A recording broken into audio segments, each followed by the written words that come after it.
Oi, gente, sejam bem-vindos de volta ao show da Polly. E eu estou tão feliz de estar aqui hoje, né, para fazer oficialmente o meu comeback nesse ano de 2025, né? Inclusive, já desejo aqui para vocês, né, um feliz ano novo. Eu espero que 2025 tenha começado com tudo para vocês, né, que seja um ano muito feliz para todos nós. E eu sei que vai ser, né, porque é o ano de Avatar 3, que a gente tá, né, todo mundo assim muito animado para assistir lá no final do ano, Avatar Fogo e Cinzas. Mas de qualquer forma, né, gente, antes de realmente entrar pro assunto principal desse vídeo, eu só queria conversar com vocês rapidamente, né, a respeito desse meu sumiço, porque eu gostaria de ter feito um vídeo antes de sumir que eu fosse explicar o porquê que eu ia fazer um hiatus no canal. Mas eu acabei não fazendo, né? Eu comentei a respeito desse hiatus que eu ia fazer lá no meu Instagram, mas nem todos vocês que me acompanham aqui no YouTube me seguem no Instagram também. Então, basicamente o que acontece, né, gente, é que eu comecei a fazer a minha faculdade de cinema, né, que eu estou estudando aqui no Canadá e que eu já tinha comentado com vocês que era o grande sonho da minha vida, né, e que apesar de eu adorar ter o canal, aqui é mais um hobby, né, e realmente assim, o meu objetivo de carreira é não apenas falar sobre filmes, né, e falar sobre livros e falar sobre coisas que os outros fizeram, mas também eu mesma fazer, né? Eu ser a artista que escreveu o livro, que escreveu o roteiro, que dirigiu o filme, esse é o meu sonho. E no ano passado, né, em 2024, eu estava muito focada em fazer essas coisas começarem a acontecer na minha vida, né? Porque o sonho de trabalhar com essas coisas é algo que eu sempre tive dentro de mim, mas que eu não tinha tido realmente assim a oportunidade de começar uma carreira, né, nesse universo assim da arte, até o ano passado que realmente tudo começou pra mim, né? E aí eu acabei lançando o meu primeiro livro, né? Foi uma publicação em formato independente, mas eu queria fazer mais realmente assim pra me mostrar que eu era capaz e que eu ia sim conseguir fazer isso. E eu escrevi As Epopeias Nordestinas,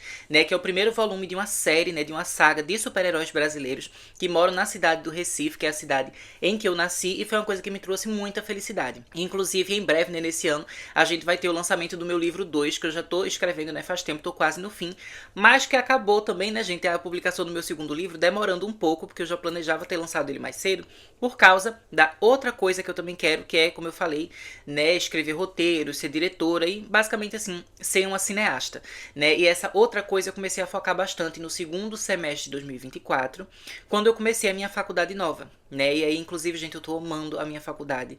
Eu fico muito feliz, assim, as coisas que a gente estuda são incríveis, né? É uma coisa assim que é o que eu sempre sonhei, sabe? Então, realmente, eu tô muito, muito, muito feliz. Mas quando eu comecei o meu primeiro semestre, simplesmente assim, era muito trabalho pra fazer, era muita coisa nova. As minhas aulas, elas são bem cedo de manhã, então isso também mudou um pouco assim a minha relação com o sono e com acordar e a minha rotina, porque anteriormente, né, o outro curso que eu tinha feito, as minhas aulas eram de tarde. Então a forma como eu organizava o meu dia era super diferente, né? Então assim, várias coisas acabaram sendo desafiadoras, né? Inclusive a gente já escreveu vários roteiros, a gente já fez mais de um curta-metragem, isso tudo só em um semestre. A gente já mexeu em muita câmera, muito equipamento, muita coisa. Foi muito aprendizado, mas ao mesmo tempo me deixou bastante esgotada. Eu não tinha tanto tempo para fazer outras coisas, né? E isso acabou atrasando um pouco a escrita do meu segundo livro e fez com que eu não conseguisse me dedicar direito ao canal. E aí, como eu sei que assim, o meu sonho de ser cineasta é a coisa mais importante para mim, eu falei, não, eu preciso parar o canal por enquanto, né, para me acostumar com essa rotina nova, me acostumar com os novos conhecimentos aqui que eu tô tendo, né? E depois que eu me sentir mais preparada, aí eu vou incluir novamente o canal na minha rotina. E foi exatamente isso que aconteceu agora em 2025, né? Eu já estou me sentindo mais preparada, né? Eu já tenho mais controle da minha rotina, já sei o que eu preciso fazer, como fazer, né? E agora estou voltando com tudo. Então é por isso que o show da Polly está voltando. E nesse primeiro vídeo aqui, eu queria conversar com vocês, né, gente, sobre os principais filmes que eu assisti e amei em 2024. Porque como eu passei muitos meses, né, sem fazer vídeo aqui no canal, acontece que teve muitos filmes que eu acabei não comentando aqui no canal com vocês o que eu achei, né? O que é que eu pensei sobre eles e que eu assisti e tal. E eu achei que seria interessante já começar 2025 meio que falando sobre esses filmes atrasados que eu não conversei com vocês ainda. Então, só pra vocês terem uma noção, né, ano passado, eu acho que no total eu assisti assim 175 filmes. De todos esses filmes que eu assisti ano passado, 60 deles foram lançamentos do ano de 2024. E aí, desde janeiro, quando eu tava vendo os filmes, né, que lançavam no cinema, lançavam em stream pela primeira vez, eu ficava sempre colocando num rankzinho que eu fiz lá no Letterboxd. Se vocês têm Letterboxd, gente, eu vou deixar aqui na descrição, né, o link da minha conta pra vocês me seguirem e também poderem ver a minha lista, né, o meu ranking completo, porque lá eu tenho um ranking dos 60 filmes, né, 60 lançamentos de 2024 que eu assisti. Pra esse vídeo aqui eu não vou falar sobre os 60 60 filmes, porque seria muita coisa e vocês sabem que eu já falo muito. Então o vídeo ia ficar simplesmente gigantesco. Então eu vou falar apenas, né, sobre o top 15, né, os meus 15 filmes favoritos de 2024. Mas se vocês têm vontade de ver mais sobre isso, né, não esqueçam de ir lá olhar, né, o meu ranking completo no Letterboxd e também me seguir que eu sigo vocês de volta. E aí, em 15º lugar, gente, eu coloquei o filme Baby Girl, que é o filme novo da Nicole Kidman, que é dirigido pela Halina Reijn. Eu acho que é assim que se pronuncia o nome dela. E ela é a mesma diretora daquele filme de terror, Boris, Boris, Boris, que é um filme que eu amei quando eu assisti, se eu não me engano, ele lançou em 2022. E esse filme aqui, né, gente, Baby Girl, ele é meio que um drama erótico, né, que eu achei super interessante, que basicamente a premissa, assim, é que a gente vai ter essa personagem da Nicole Kidman, né, ela sendo uma mulher mais velha, né, a gente sabe a Nicole Kidman agora ela tá com 57 anos, mais ou menos, e ela tá ali, né, numa posição de muito poder no trabalho dela, ela é uma grande chefona lá, e ela é casada com um cara há muito tempo, ela tem 2 filhas, enfim, ela tem uma vida que tá tudo dando certo, mas que ela tem uma certa frustração sexual, assim, porque tem coisas que ela gosta que o marido dela acaba não fazendo, né, e aí ela vai conhecer um novinho que vai chegar no trabalho dela, né? Que ele tem uns 20 e poucos anos. E aí ele vai chegar lá no trabalho, ele vai ser um estagiário. E ela vai conhecer ele. E os dois vão começar a ter um negócio ali. E vão começar a se pegar, e, enfim, vão começar a ter todo um relacionamento secreto. E basicamente a ideia do filme é essa. Mas o que me fez gostar tanto desse filme é que ele é muito mais do que só um filme assim sobre uma traição. Ele, na verdade, é um filme, né, que ele fala muito sobre. A complexidade feminina, né, e sobre como é possível que uma mulher, ela tenha o desejo, né, de estar em posições de poder, né, porque como eu falei, ela no trabalho ela é a chefona, dentro de casa ela é a mãe, né, então ela tá sempre nessa coisa assim de liderança, ela tá sempre numa posição de liderança. Mas uma mulher que é forte nesse nível, que lidera nesse nível, às vezes ela também quer que em outros momentos alguém cuide dela, alguém proteja ela, ou até mesmo que alguém mande nela, que alguém lidere ela, de certa forma, né, e que ela possa ter uma certa vulnerabilidade, né, que no ambiente de trabalho e no ambiente de família ela não tem. Então no sexo é isso que ela quer. E aí quando ela tem a relação com esse estagiário novinho, né, eles têm uma relação assim meio que não é necessariamente BDSM, é uma das letrinhas da sigla, mas não é o BDSM completo, porque não envolve necessariamente aquela coisa assim, né, de bater e tal, né, não é estilo 50 tons de cinza. Mas eles têm aquela dinâmica assim de poder, sabe, de o cara ser o dominador, então ele manda ela fazer coisas, e que ela obedece, e que essa dinâmica entre eles é uma coisa erótica, né, e é uma coisa que faz com que ela possa ter um momento de ser vulnerável e não ter que ser a líder de tudo e a pessoa que comanda e manda em tudo, né? Então acho que é um filme assim que ele é super interessante, ele é super sensual, né? A diretora, a Halina Reijn, ela é uma diretora assim que ela foca muito na questão sensorial e emocional do sexo, ao invés de focar no sexo em si. Então não é um filme assim que vai ter muitas cenas assim mais explícitas, né? Que também não é um problema quando tem, mas é que essa não é a vibe do filme. Ele vai mais realmente assim focado nessa dinâmica, né, de mandar a pessoa fazer as coisas. Inclusive tem uma cena desse filme que ela ficou até bastante polêmica, assim, bastante popular e tal, que tem um momento que o personagem, né, o estagiário, ele manda um copo de leite pra a personagem da Nicole Kidman, né, e ele manda ela beber. E aí ela vai e bebe, assim, olhando pra ele, meio que num desafio, assim, de que ela vai obedecer o que ele tá falando. Porque pra eles a excitação vem muito dessa coisa do controle e você deixar o outro ter controle. Então é um filme, assim, que ele é muito sensual, ele é muito sutil, ele é muito elegante, né? E ele tem essa questão também do etarismo, da idade, né? De misoginia e da relação da mulher com o próprio corpo e com a vida e com a sexualidade. Então acho que é um filme, assim, que ele é muito rico.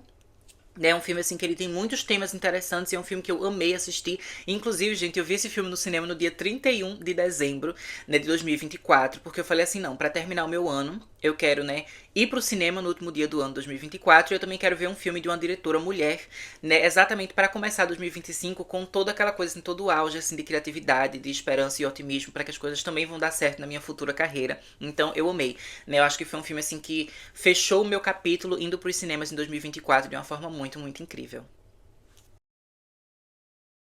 Em 14º lugar, gente, eu coloquei Terrifier 3, né, que é o terceiro filme da saga do Art the Clown, dirigida pelo Damien Leone. E eu acho que vocês já sabem, né, que eu gosto muito de Terrifier, inclusive já tem um vídeo aqui no canal que eu tava exaltando completamente Terrifier, porque eu simplesmente amei. Eu conheci Terrifier, né, gente, em 2022, eu não cheguei a assistir lá na época que saiu o primeiro filme, quando ainda era, assim, bem indiezinho, bem pobrinho mesmo, eu não conhecia. Eu conheci já no Terrifier 2, que também é um filme indie, né, mas que ele já tinha mais dinheiro, já tinha uma produção um pouco mais grandiosa. E aí, esse filme, né, o 2, ele ia passar no cinema aqui no Canadá, né, num cinema independente, tava passando. E eu fiquei curiosa, porque eu via muita gente falando que desmaiou, que passou mal, que vomitou e que era muito sangrento. E eu adoro essas coisas, né?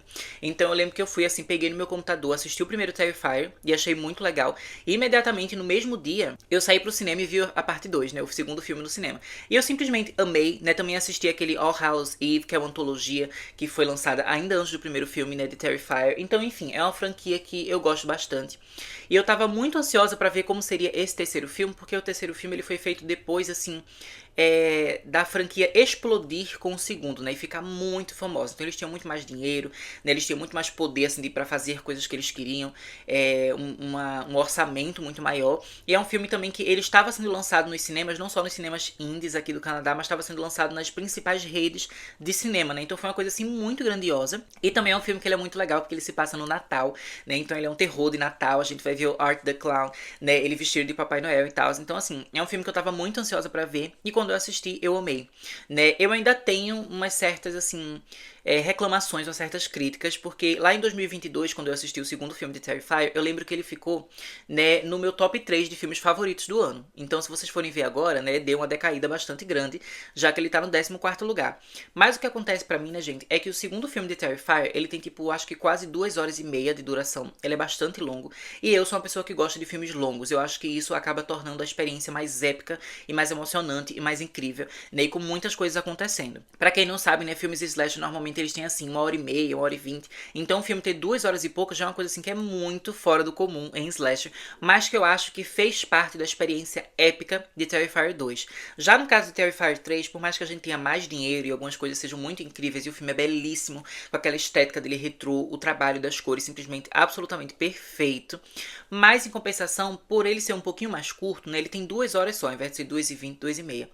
Mas então eu senti que essa coisa acabou fazendo com que o diretor cortasse algumas cenas que eu acho que ainda precisavam estar no filme, né? Tem um momento ali entre o segundo e o terceiro ato do filme que eu senti que as coisas ficaram muito corridas, em que ficou muito evidente pra mim que ele tinha cortado várias cenas que eu queria ver, né? Porque eu acho que teria tornado o ritmo do filme melhor. E eu gosto de filmes longos exatamente por essa questão, pelo ritmo, você sentir as coisas se desenvolvendo, né, aos pouquinhos, e as coisas acontecendo, e você sentir mais imersão naquilo que está rolando. E eu sinto que isso foi uma coisa que o Terrifier 3, na minha opinião, perdeu um pouco em relação ao segundo filme. O segundo filme trabalhava isso bem melhor, né? Esse terceiro acabou correndo com algumas coisas, mas de modo geral eu ainda achei que foi um filme super incrível, né? Que expandiu vários elementos super legais da mitologia de Terrifier, né? E que também, assim, tem atuações maravilhosas, né? Eu adoro a atriz que faz a Sienna, né? Ela tá perfeita aqui, também trazendo toda aquela questão do trauma, do luto, de tudo que aconteceu, que também é uma coisa clássica no arco de toda a Final Girl,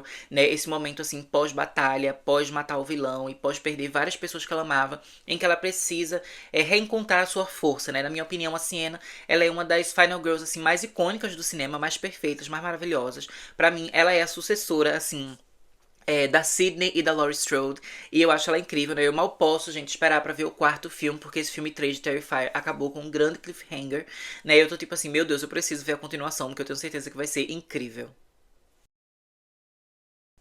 Depois disso, gente, em 13º lugar, eu coloquei o filme The Wild Robot, né, que é O Robô Selvagem. E essa é uma animação nova da DreamWorks, gente, que eu achei, assim, simplesmente incrível e linda e perfeita e maravilhosa. Eu não tava, assim, tipo, ansiosa pra ver esse filme, porque eu não esperava nada dele. Eu pensei, legal, interessante, o conceito parece ser fofinho, mas eu não tava, assim, com nenhuma expectativa. Inclusive, eu acabei nem vendo nos cinemas, que é uma coisa que eu acabei me arrependendo depois.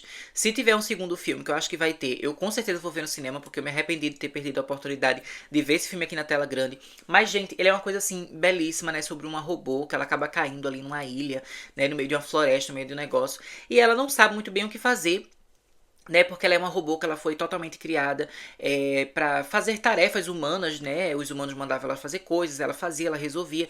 Então ela fica procurando na floresta, né? Coisa assim para ela resolver, coisa para ela fazer, porque essa foi a forma, né? Como ela foi construída, né? O sistema dela funciona dessa forma. Mas aí ela vai conhecer, né? A gente um patinho ali, um nenenzinho que acabou de chocar o ovo, né? E sair ali do ovinho. E ela vai perceber que ele precisa dela. Então ela vai colocar como missão dela cuidar dele. E nisso ela acaba se tornando mãe, né?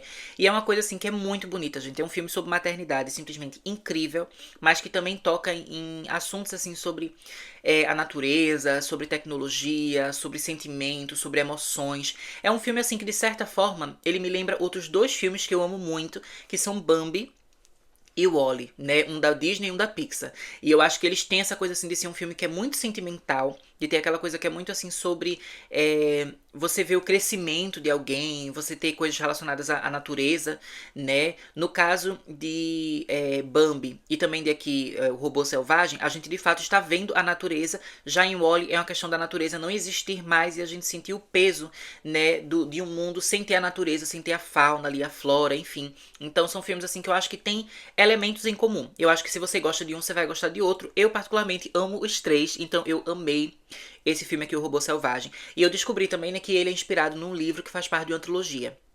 Inclusive é por isso que eu acho que vai ter continuações, porque o filme termina de um jeito assim que dá a entender que vai ter mais histórias vindo aí. E eu já sei que tem mais dois livros, né? E parece que ele foi um grande sucesso também de bilheteria. Então eu acho que vai ter os três filmes e eu tô muito ansiosa pra ver tudo isso. Eu também tô com vontade de ler o livro, porque realmente assim, gente, eu achei que é uma história apaixonante e a animação também é lindíssima, né? Muito aquela coisa verde e tal de floresta, que eu sou obcecada, gente, por floresta, por mato, né? Vocês podem ver que eu amo assim King Kong, Tarzan, Avatar, sabe? Tudo que é de floresta, tudo que é de aventura, assim, nesses cantos. Eu acho lindo, eu acho maravilhoso. Então esse filme aqui, ele é muito belíssimo, né? Ele também tem uma animação ali que é aquela estética que é um pouco similar a filmes tipo do Aranha Verso, né? Também o segundo filme do Gato de Botas. Então, assim, é muito, muito legal de assistir. É lindo e eu acho que vale muito, muito a pena. Agora, em 12º lugar, gente, eu coloco o filme Long Legs, que foi um dos filmes de terror, assim, mais legais que eu assisti esse ano. E que ele também me surpreendeu bastante, né? Porque é um filme que eu nem tava sabendo que ele sequer ia existir, né? Que ele tava sendo feito, eu não tava acompanhando notícia nem nada. Simplesmente quando ele lançou, começou a aparecer trailer pra mim, coisa assim de propaganda. E eu achei interessante o trailer, né? Tinha o Nicolas Cage também, que ele tava usando toda a maquiagem, assim, todo o negócio que fazia ele parecer simplesmente irreconhecível, né? Ele tava super diferente, então isso foi uma coisa que me deixou bastante interessada, né? Eu falei, não, peraí que eu vou assistir isso aqui, né? Então eu fui no cinema pra ver. E eu amei, gente. Ele é um filme, assim, que ele tem toda uma questão atmosférica que é simplesmente muito legal, assim, de suspense, de mistério, de investigação. A gente tem uma protagonista aqui, né, que ela tá investigando umas questões, assim, de tipo de assassinato, de coisa estranha. E aí, aos poucos, né, a gente vai começando a entender no meio dessa investigação elementos mais sobrenaturais, né, que estão rolando ali. E isso é uma coisa assim que eu gosto muito. Eu gosto de filme de terror que tem investigação, sabe? Uma coisa também tipo O Chamado, né? Que a gente tem lá a moça que tá, que é uma jornalista, que ela tá investigando a questão das fitas e tal. Eu gosto quando a gente tem um filme de terror desse, com a protagonista que é curiosa, né? E que ela tem um trabalho, tem uma coisa que faz ela ir fundo, né? Então, como eu falei, a moça de O Chamado, ela é jornalista. Aqui nesse filme ela é uma policial. Então, ela tá ali na investigação, ela tá descobrindo as coisas.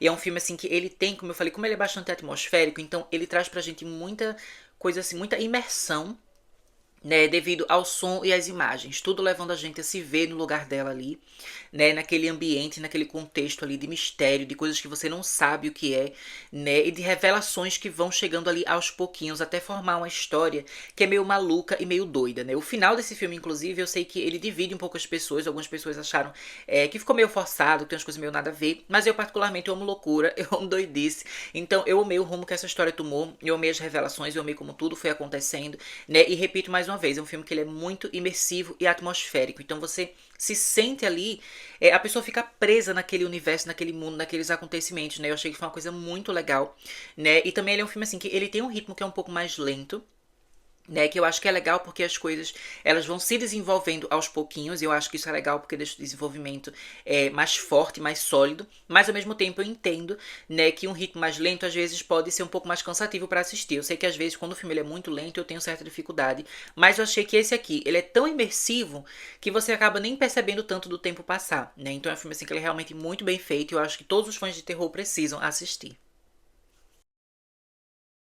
E agora, gente, em 11º lugar, eu coloco Love Lies Bleeding, que é o novo filme da diretora Rose Glass. E é um filme, né, que a gente tem entre as protagonistas, né, a Kristen Stewart, que é uma atriz que eu amo ela, né, gente, desde a época de Crepúsculo, né? Eu sei que, assim, nos últimos anos, algumas pessoas, elas têm começado a respeitar mais a Kristen Stewart e entender que ela é, sim, uma boa atriz, né? Inclusive com trabalhos mais recentes, tipo naquele filme Spencer, né, que ela fez da princesa Diana.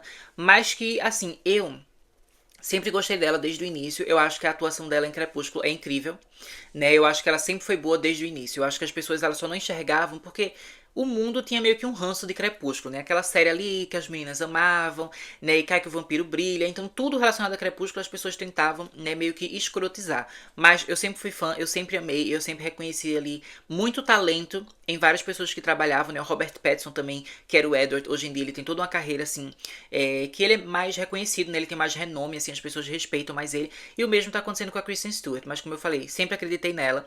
E eu acho que nesse filme aqui ela tá muito perfeita, gente. Basicamente esse é um filme que ele é meio que uma mistura de drama com thriller com romance. Então a gente vai ter aqui um romance sáfico, né, entre uma mulher lésbica e uma mulher bissexual.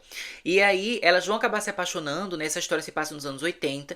E elas estão inseridas ali em contextos que eu achei bem interessantes e diferentes, né? Porque uma das moças lá, a outra que não é a Kristen Stewart, né? Ela é uma bodybuilder, né? Toda musculosona, não sei o que. Ela quer fazer parte, né, daquelas competições e tal.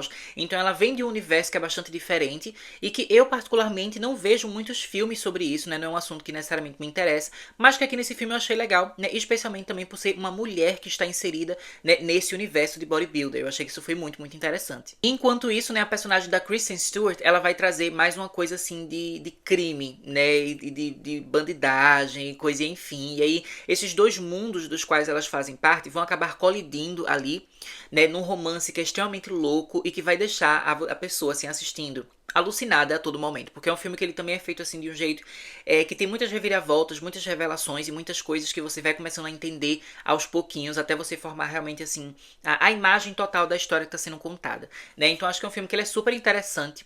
Ele me lembrou um pouco um filme das irmãs Wachowski, né, da Liliana Wachowski, que eu amo, que é aquele Bound, Ligadas pelo Desejo. O filme em si ele não é tão parecido, né? Até esteticamente falando, eles são diferentes e tal. Mas o que me faz lembrar de Ligadas pelo Desejo é o fato de ser esse romance, né, entre duas mulheres que tá ali, né, envolvido numa história com criminalidade, com tiro, porrada de bomba, e com revelações, e com suspense, e com momentos também que você fica pensando, meu Deus, será que elas vão conseguir ficar juntas ou não? Será que o final vai ser feliz ou não? Então é um filme que deixa a pessoa assim, muito ansiosa pra ver o que vai acontecer e torcendo pros personagens e sem saber se realmente elas vão conseguir ficar juntas no fim ou não. Então, assim, é muito imersivo, é muito legal. E eu recomendo muito, muito que todo mundo assista, né? Especialmente pessoas que gostam de ver histórias, né? Protagonizadas por mulheres sáficas, né? Mulheres lésbicas, mulheres bissexuais. Eu achei esse filme simplesmente incrível. E como eu falei, né? Kristen Stewart, rainha. E agora finalmente chegamos ao meu top 10, né, gente? E em 10º lugar eu coloco o filme Nosferatu, né, do Robert Eggers. E eu simplesmente, gente, achei esse filme incrível. O Robert Eggers, ele é um diretor, assim, que eu venho acompanhando todos os trabalhos dele, desde que ele começou, assim, a carreira dele como diretor, né, lançando o filme. O primeiro filme dele, se eu não me engano, é A Bruxa, né, que lançou lá em 2015, e eu assisti no cinema, né, com as minhas amigas. A gente tava, assim, na época da escola ainda, e a gente foi ver, a gente não sabia nada de como é que ia ser o filme. E eu simplesmente saí do cinema amando, eu amo aquele filme A Bruxa até hoje. E desde então eu continuo acompanhando tudo que ele faz, né? Então ele também lançou aquele O Homem do Norte, que eu acho que tem vídeo aqui no canal, né? Lançou o Farol também. Enfim, eu fui assistindo todos no cinema e agora lançou o novo filme dele, né? Que é o Nosferatu, que é simplesmente um remake, né? Daquele filme mudo clássico, né? Dos anos 20, Nosferatu.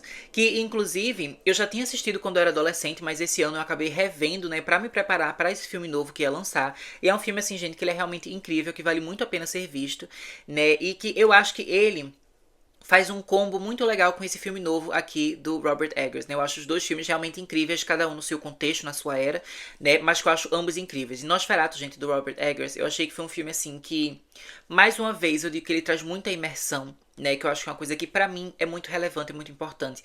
Eu gosto de me sentir imersa dentro da história e eu gosto de quando o mundo, né, em que aquela história se passa, ele meio que me domina, assim, sabe? Ele me leva. Eu esqueço que eu tô aqui no mundo real e eu realmente entro ali naquilo que tá sendo contado. E Nosferatu é exatamente um desses filmes, né? Porque ele também tem uma atmosfera muito bem construída, muito bem feita, né? Todo o design de produção do filme aqui é incrível pra você se sentir naquela época, naquele local, naquela ambientação, né? E você realmente, assim, sente que você está vivendo aquilo. É um filme que também tem um uso assim de luz e sombras que é incrível, né? Que essa questão de luz e sombras também era incrível lá no filme dos anos 20, mas por causa da tecnologia e do tempo que passa e tudo mais, a gente vê que a forma como a luz e a sombra são usadas não é igual. Então, os dois filmes, eles são incríveis nesse quesito, mas são incríveis de formas diferentes, né? Então, mais uma vez eu digo aqui que é muito legal você assistir os dois até juntos, né? Se você puder, um atrás do outro, que eu acho que é uma coisa que vale muito, muito a pena, né? E simplesmente assim, sobre Nosferatu, gente, eu acho que ele talvez seja o meu filme favorito do Robert Eggers, junto com A Bruxa, né? Especialmente porque eu acho que é um filme assim que ele tem uma, como é que eu posso dizer? Ele tem uma natureza muito feminina. Eu sinto que vários filmes do Robert Eggers, eles falam um pouco sobre gênero, né? Então sobre homens e sobre mulheres, e sempre numa perspectiva assim de terror realmente, né? Então se a gente for parar pra pensar, A Bruxa, assim como Nosferatu, eles falam muito sobre opressões sofridas por mulheres, assim como o filme O Farol e O Homem do Norte falam sobre opressões sofridas pelo homem, né? Então, coisa assim, ai, que o homem ele acaba tendo aqui, ele sendo levado pela masculinidade tóxica, pela violência, pela incapacidade, assim, de poder expressar os seus sentimentos. Então, a gente vê que em O Farol e O Homem do Norte, os homens sofrem por causa disso. Já no filme de A Bruxa e aqui em Nosferatu, a gente vê muito sobre essa coisa assim da mulher ser silenciada, né, da sexualidade feminina ser demonizada, né, de ser vista de uma forma negativa, de vista de uma forma ruim, né, e das pessoas não acreditarem nas mulheres e que as coisas que elas falam, né, elas são histéricas, elas são exageradas. Então, tem meio que esses temas em comum, né? O Robert Eggers, na minha opinião, ele é um cara que ele faz filmes sobre identidade de gênero, né? Sobre o sofrimento do homem, o sofrimento da mulher dentro da sociedade em diferentes momentos da história, né? E eu acho que quando a gente para pra pensar sobre a filmografia dele, sobre essa perspectiva, os filmes deles ficam ainda mais interessantes e mais ricos, né? E obviamente A Bruxa e Nosferatu acabam sendo meus favoritos, mas, né, O Homem do Norte também e O Farol são dois filmes que eu recomendo muito, caso vocês não tenham assistido. Nosferatu, inclusive, gente, eu assisti no cinema no dia 25, né, no dia do Natal, e foi simplesmente assim maravilhoso. Eu vi em IMAX, né, no maior IMAX que tem aqui no Canadá, que é aquela tela simplesmente gigantesca, né, que é um formato que não tem nem no Brasil. E é simplesmente incrível, gente. Vocês não imaginam como é a sensação de estar nesse cinema, né? E eu me senti assim oprimida pelo visual de Nosferatu. E eu acho que foi isso que fez a imersão pra mim ser tão maravilhosa, porque ele é um filme assim que ele tem visuais assim, como eu falei, que é muito atmosférico. E você vê no IMAX em que eu vi, que é tão gigante, que a tela é um quadradão assim que ocupa a parede inteira, sabe? É uma coisa que a imagem meio que engole você. E eu achei que é incrível. Se você puder ver, né, em IMAX na maior tela possível esse filme de Nosferatu, vá assistir, que eu tenho certeza que você não vai se arrepender. Em nono lugar no meu ranking, eu coloco o filme Anora, né, que é um filme do Sean Baker, que é um diretor, gente, que eu não conheço muito bem o trabalho dele.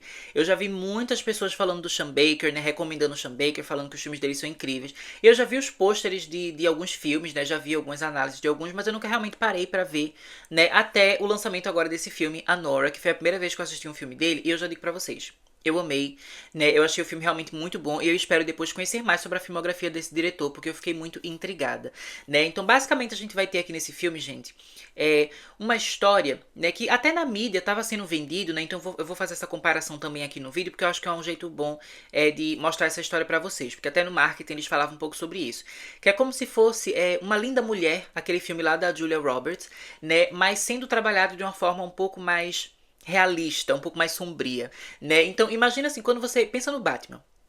Eu sei que parece que não tem nada a ver com o que eu tô falando, gente, mas eu sou louca e depois tudo faz sentido, vocês vão entender.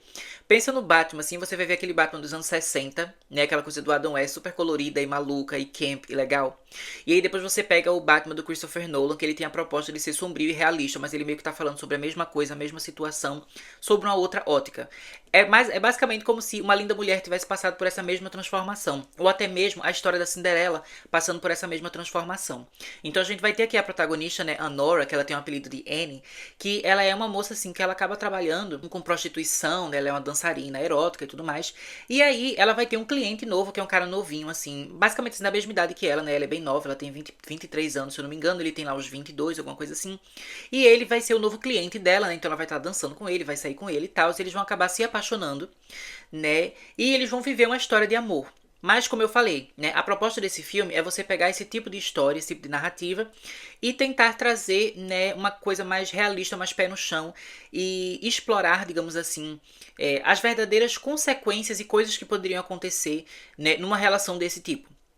Né? Então ele é um filme assim que ele é bastante intenso, né? Ele é bastante pesado, ele é bastante sombrio, mas que ao mesmo tempo ele também é muito divertido, né? Eu acho que isso é uma coisa muito legal do filme Anora, porque o Sean Baker, ele sabe muito bem trabalhar o tom do filme, né? Que é um tom assim que ele vai para momentos super dramáticos e tristes, e também momentos que são muito divertidos e engraçados, que você vai rir, você vai ficar tipo, meu Deus do céu, o que é que tá acontecendo aqui? E ele consegue equilibrar tudo isso de uma maneira assim que é genial e incrível, né? Então eu acho que é uma experiência que vale muito a pena, né? E mais uma vez é um filme que fala, né, sobre realidades femininas e sexualidade feminina, que é um tema, né, que eu acho interessante, que eu gosto de ver filmes sobre isso, né? E esse filme aqui trabalha isso muito bem, né? E também a questão assim da solidão feminina e da facilidade que acabar se deixando manipular, né, pela ideia, digamos assim, de um salvador, sabe? Essa ideia dessa pessoa que vai se apaixonar e tudo mais. Então, pra mim, é uma reflexão que é bastante relevante, é bastante interessante. Em especial porque, por exemplo, eu sou muito fã de Cinderela, eu amo Cinderela. Então, eu gosto desse tipo de história. Mas eu também entendo as problemáticas que podem haver nesse tipo de mensagem, que como na vida real nem sempre é assim que as coisas acontecem. Então, esse filme, A Nora, ele acaba falando sobre isso, refletindo sobre isso, e eu acho que é incrível. Né? Além disso, também o filme é belíssimo, ele tem uma fotografia belíssima, né? A trilha sonora também é muito legal, sabe? Assim, é uma coisa assim que é uma delícia de assistir. Né? É uma delícia de assistir, é uma delícia de pensar sobre ele. Então é um filme assim que é muito rico também, é por isso que tá aqui no meu ranking, né? E por isso que eu recomendo pra vocês. Agora, em oitavo lugar, gente, isso é uma grande surpresa pra mim, mas eu coloquei Duna Parte 2, né? O que é que acontece, gente? O primeiro filme de Duna, ele foi um filme que me deixou meio conflituosa. Eu até tenho um vídeo aqui bem antigo que eu fiz de Duna Parte 1 quando eu assisti no cinema, e eu nem recomendo que vocês assistam, porque eu tô horrorosa, eu usava outro nome, outro pronome, era uma outra coisa, era outra fase, outro momento da minha vida. Mas acontece aqui naquele vídeo, eu lembro que eu já falava algumas coisas que eu não tinha curtido tanto sobre Duna Parte 1. Em especial, eu lembro que eu reclamei bastante, assim, do final, anticlimático, e algumas coisas, assim, do ritmo. Da forma como a história foi cortada em duas partes que eu não gostei.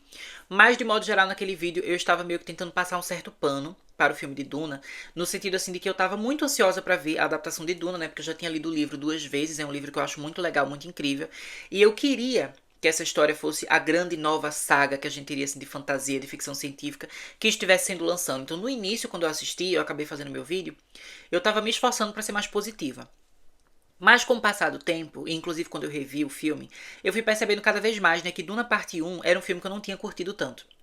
Né? Eu não gosto tanto da estética do diretor, eu não gostei assim do ritmo, eu não gostei muito de como os personagens estavam sendo trabalhados, eu achei que o filme era muito impessoal, sabe, muito sem sentimento. Eu sou uma pessoa que gosta muito de sentimento e de uma imersão que não seja só a questão do visual ser bonito, mas que o visual faça me sentir algo. E eu sinto que o Denis, né, ele é um diretor que ele não é muito bom com sentimentos, na minha opinião. Eu sei que muita gente ama os filmes dele, eu acho que ele tem várias qualidades, assim, excelentes, que ele dirige muito bem, mas eu acho que a questão emocional, na minha opinião, ele não é bom fazendo. É uma coisa assim que eu não consigo me sentir tão conectada com os personagens na forma como ele trabalha, né? Eu achei que ele criou um certo afastamento dos personagens de Duna, né, ali no filme, de um jeito que eu não conseguia me conectar com eles. E por causa disso, né, aos poucos, eu fui percebendo que eu não tinha gostado de Duna Parte 1, né? Então eu tava bem assim, com o pé atrás pra esse segundo filme, né? Eu não tava com muitas expectativas, mas quando eu fui assistir, gente, eu achei Duna Parte 2 simplesmente incrível. Na minha opinião, esse filme, ele melhora absolutamente tudo que teve na parte 1, tudo que eu não gostei, esse filme aqui, ele faz melhor,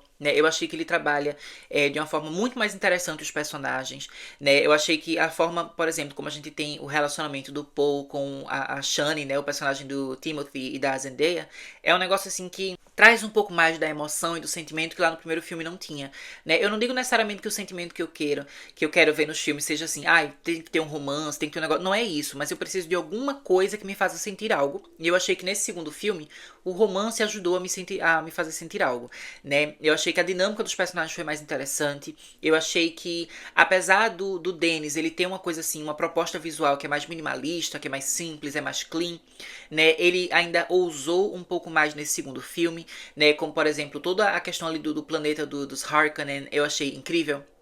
Né, inclusive, eu nunca sei como pronunciar o nome dessa família. Não sei se é Harkonnen ou Harkonnen. Mas, enfim, os vilões lá. Eu amei como ele fez, né? Como ele mudou também a estética dos personagens. Porque eles não são necessariamente assim nos livros ou em outras adaptações. Então, ele criou coisas ali muito da cabeça dele, né? A questão do pessoal ser careca, deles serem bem brancos, né? De todo aquele planeta ser preto e branco. Eu achei tudo aquilo incrível. Eu achei que, visualmente falando, foi um filme muito mais instigante do que a parte um, né? Eu também gostei que ele teve muito mais energia feminina. Que é uma coisa assim que não influencia a qualidade de um filme enquanto filme, mas influencia a minha experiência com o filme. Porque quando o filme ele é muito masculino, às vezes eu não curto tanto a história. Mas quando ele tem mais personagens femininas e coisas acontecendo com elas, eu fico mais imersa, eu gosto mais. E aqui nesse segundo filme a gente teve mais disso, né? Porque as Bene Gesserits, elas são personagens que eu amo nos livros de Duna. Eu acho que elas são, assim, a parte mais fascinante do universo de Duna. E na parte um eu achei que elas não estavam sendo muito bem trabalhadas. Eu fiquei um pouco decepcionada com a Lady Jessica, né? Mas nesse segundo filme elas estão todas perfeitas. Eu amo todas as cenas das Bene Gesserits, né? Delas simplesmente fazendo ali todas as artimanhas, as manipulações, elas treinando ali as coisas, elas pensando, elas fazendo os planos. É simplesmente incrível, né? Então eu amei a Florence Pugh como uma princesa Irulan, né? A Lady Jessica, que eu não tinha gostado dela na parte um, eu achei que ela ficou incrível na parte 2, inclusive ela assim sendo super manipuladora, super horrível. Tem uma cena assim que tem um foco no olhar dela, assim, sabe? A gente vê a frieza dela, a manipulação ali. Eu achei ela incrível. Eu achei esse filme assim muito melhor do que a parte 1 em todos os sentidos. Então eu amei, né? E Dennis, sinta-se honrado de estar aqui, né? Na posição 8 do meu ranking. Porque isso é uma coisa assim que eu nunca esperei que esse diretor fosse estar. Né, porque eu reconheço o talento dele, mas eu não gosto do trabalho dele. Então o fato de que Duna Parte 2 me marcou tanto assim ao ponto de estar nessa posição na lista, né, mostra como ele conseguiu fazer uma coisa muito além da zona de conforto dele. Né? Ele acabou trabalhando coisas ali que ele não trouxe em outros filmes que ele já fez na carreira, mas que nesse aqui ele trouxe de um jeito muito legal e eu adorei. E agora, né, gente, eu estou aqui vendo o sétimo lugar da minha lista e eu coloquei o filme I Saw the TV Glow. E esse é um filme, assim, gente, que ele é muito, muito especial pra mim, né? E que eu achei ele simplesmente incrível. Ele é um filme de terror, mas que ele é bem diferente. Eu, inclusive, acho que algumas pessoas, elas talvez nem vão achar o filme assustador. Mas é que ele é um terror, assim, muito específico para uma comunidade específica. E outras pessoas, obviamente, que elas têm mais empatia e sensibilidade, elas vão também se sentir aterrorizadas vendo. Mas que é um terror tão específico que eu acho que quem é parte da comunidade vai sentir mais o peso, né, daquilo que está acontecendo do que pessoas que não fazem parte dessa comunidade. Mas então, né, sobre o que é que eu quero falar aqui, né? O que é que tem a ver? Que comunidade é essa? A questão é que I Saw the TV Glow, ele é um terror, né, bastante alegórico, bastante metafórico, né, em que ele fala sobre a experiência de pessoas trans se descobrirem e se aceitarem, ou até mesmo de não se aceitarem, né? Essa é a grande questão do filme, né? Se a pessoa ela vai conseguir se libertar e ser ela mesma ou não, né? Então é um filme assim que a gente vai ver toda uma relação, né, dos seus personagens ali principais com uma série de TV, né, que eles assistiam quando eram crianças, adolescentes, e como essa série, né, acabava sendo, digamos assim, um reflexo de quem eles eram, de certa forma. E isso vai sendo abordado no decorrer do filme, né, às vezes de forma literal, às vezes de forma metafórica, mas enfim, é uma coisa que eu acho que é super interessante, porque eu acho que todo mundo que é LGBT provavelmente já teve uma relação especial com alguma série, algum filme, algum livro, algum artista, né, que de certa forma ajudava essa pessoa a se descobrir e a se conhecer. Né? Então a gente vê muito isso com vários filmes, né? Com os fandoms e tudo mais, e muitas pessoas LGBT, né? Gays, lésbicas, trans, enfim, todo mundo se enxergando em certos personagens, né? E vendo na jornada de alguns personagens uma metáfora, um reflexo daquilo que eles mesmos estão passando na sua jornada pessoal, né? E I Saw the TV Glow é um filme sobre isso, né? É um filme que ele é dirigido por uma pessoa trans, né? Que ele tem várias pessoas trans envolvidas aqui na produção. E é um filme que fala sobre todos esses assuntos, sobre todas essas questões. E é assim, incrível, né? Ele é muito bem feito, ele é muito bonito, ele é muito sentimental, né? Ele tem uma coisa retrô também, porque a série que é comentada aqui nesse filme, né, que os personagens assistem, é uma série, se eu não me engano, que era dos anos 80.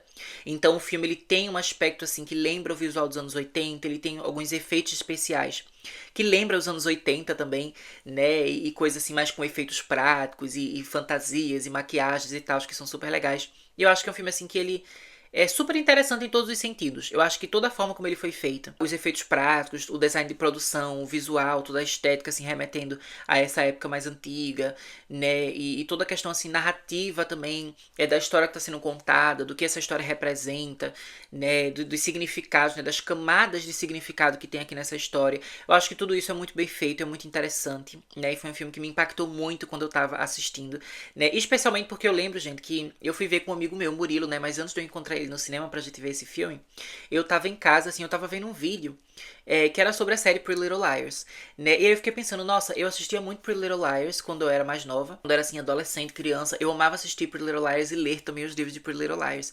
Mas aí era um vídeo que tava falando sobre como Pretty Little Liars, ele era, assim, é, uma história que tinha muito a ver com a vivência feminina, né, e com problemáticas femininas, assim, em relação a amizades, em relação à família e tudo mais. E aí eu fui reparando, assim, que era uma série que eu assistia, ao mesmo tempo que eu também tinha, né, um grande grupo de amigas na época da escola, né, eu e das meninas do meu colégio. E mesmo que, por exemplo, naquela época eu não fosse abertamente uma pessoa trans ainda, já fazia parte da minha vivência aquele tipo de experiência que quando eu assistia Pretty Little Liars, eu me reconhecia junto das personagens, né? Também é uma série assim que eu cresci assistindo com a minha mãe e com a minha irmã.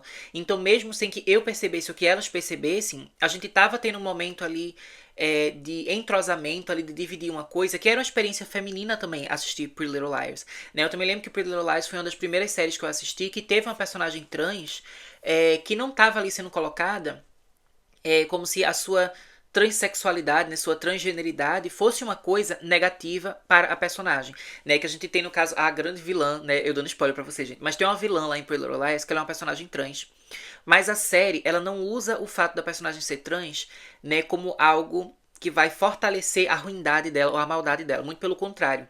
A questão dela ser trans e o sofrimento dela e a jornada dela na série é meio que colocado como uma coisa que faz você ter empatia por ela e entender, né, as dificuldades que levaram ela a estar ali naquele local. E enfim, não é uma representação trans assim super incrível, vou bater pau, maravilhoso. Não, tem os seus defeitos, mas foi uma coisa que me impactou, né, que significou muito pra mim. Eu acho que Pretty Little Liars é um exemplo de série que mostra muito dessa minha relação desde muito tempo antes, né, com coisas femininas e vivências femininas, né? Eu acho, por exemplo, a minha relação com os filmes da Barbie também, com várias coisas assim, que às vezes eu não podia viver aquelas coisas abertamente, mas que mesmo de um jeito assim, recluso, né, de uma maneira reclusa, eu já estava vivendo aquilo, né? Então, enfim, eu acho que a Solid TV Glow tem a ver com isso. E o fato de eu ter ido pro cinema ver esse filme sem saber nada sobre a história do filme, logo depois de ter visto esse vídeo sobre Pretty Little Liars e ter começado a refletir sobre essa questão, né, de como essa série ela trazia uma questão de mulheridade na minha vida desde que eu era criança e adolescente, né, meio que fez tudo se encaixar, todas as peças se encaixaram e por causa disso me fez sentir assim que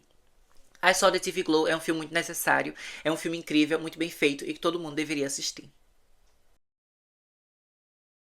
Agora, em sexto lugar, gente, eu coloquei o filme Challengers, né? Que aí no Brasil, se não me engano, ele foi lançado como Rivais, que é o filme, né, que tem a Zendaya e outros dois twinks gostosos aí participando do filme. E esse filme, gente, ele é muito legal, ele é muito incrível, né? Ele é dirigido pelo Luca Guadagnino, que é um diretor que eu acho ele muito incrível, assim, várias coisas que ele faz. Acho que talvez meu filme favorito dele é Challengers, mas antes de Challengers eu acho que eu diria o remake de Suspiria, que eu acho que ele fez muito, muito bem, né? Ele também foi o diretor daquele filme, né? Me Chame Pelo Seu Nome, que eu sei que tem muita gente que gosta também, com o Timothy, né? Então, enfim, o Luca Guadagnino é um diretor que eu acho o trabalho dele muito legal, né? E que ele trabalha muito bem questões, assim, de sexualidade, romance, enfim, que vocês podem ver que é um tema que eu gosto também, porque vários dos meus filmes favoritos meio que tem a ver com isso. Esse filme Challengers, basicamente, ele é um filme que ele vai falar sobre uma questão ali de triângulo amoroso, que na verdade é um grande trisal. A gente tem três pessoas, né, que eram dois rapazes que eram amigos e uma menina que eles vão conhecer, né, e todos eles vivem ali no universo ali de tênis, né, eles são jogadores e tal. E aí a gente basicamente vai ver no decorrer da vida deles, né, deles novinhos até eles mais velhos, a relação entre eles e a relação deles com o trabalho. E ele é um filme, né, que ele é meio similar ao filme Baby Girl, que eu comecei lá, né, minha lista. Porque simplesmente ele é um filme, assim, que ele aborda a sexualidade, né, e o erotismo, não só no ato sexual em si, tanto é que nesse filme a gente nem tem muitas cenas assim de sexo e tal, não é um filme assim que ele é explícito nesse sentido, que ele vai mostrando as coisas nesse sentido, mas que ele foca muito na dinâmica, né, na sensualidade da dinâmica de poder, né? Então esse é um filme que, como ele fala muito sobre ambição e sobre essas pessoas que têm essa carreira e que eles querem ser grandes e querem conquistar muitas coisas, então ele é um filme que ele mostra muito como o sexo é uma coisa sobre poder, né? Assim como a ambição é sobre poder, né? Então toda a relação entre eles é toda uma questão de uma dinâmica de quem quer ter poder, quem vai ter o poder, quem vai ganhar, quem vai vencer, quem vai se submeter um ao outro. E essa é uma questão que eu acho muito sensual, gente, muito legal, muito incrível e também muito divertida de explorar em tela, né? Eu achei que foi um filme assim que não só ele tem toda essa questão da história em si, da narrativa em si, ser algo que me interessa, mas que eu também acho que a forma como ele é executado, né, a forma como o filme é feito é super interessante, né, na sua montagem, no seu ritmo, na sua edição, na sua trilha sonora. Ele tem toda uma coisa assim agitada, né, com música eletrônica e que vai e volta no tempo, né? Ele não é um filme que é linear, ele vai contando a história pra gente fora de ordem. Então, é uma coisa assim que ele é muito dinâmico. É um filme que é muito dinâmico, é uma experiência que é muito legal de você assistir e de você ir entendendo as coisas aos poucos e você ver toda a tensão romântica e sexual que existe entre todos esses personagens. Tinha vários momentos no filme que eu só queria gritar, por favor, se peguem, vocês três, se peguem, porque é isso que vocês estão precisando.